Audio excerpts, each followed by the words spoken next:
Once upon a time there was a young woman named Sofia who had just moved to a small town in the countryside with her family. They had bought an old farmhouse that needed a lot of renovations, but Sofia was excited about starting a new life there. Shortly after moving in, Sofia began to notice strange things happening in the house.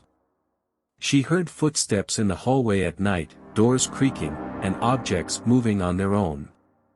At first, she tried to ignore these incidents, but over time, they became more frequent and more intense. One day, while looking for some tools in the garage, Sofia found an old box hidden in a corner. Inside it, there were a series of old letters that told the story of a woman who had lived in the house in the 1920s. The woman had been murdered in her own bed and her killer had never been caught. Sofia was creeped out reading the letters and began to investigate the case. She found out that the entire town was still haunted by the murder and that many people believed the house was cursed.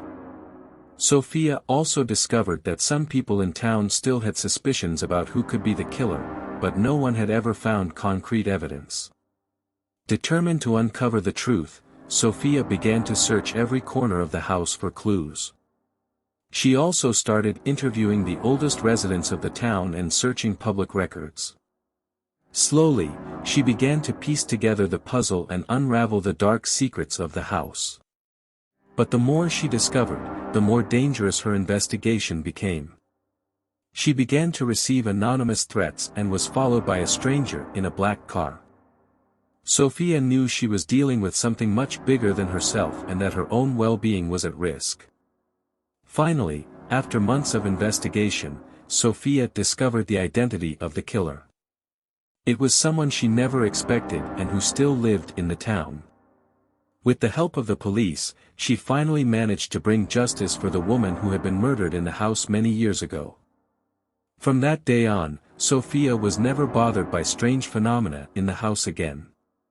She had helped free the house from the curse that had haunted it for so long and had also given peace to the soul of the murdered woman. But she knew that experience had changed her forever and that she would never be the same person she was before.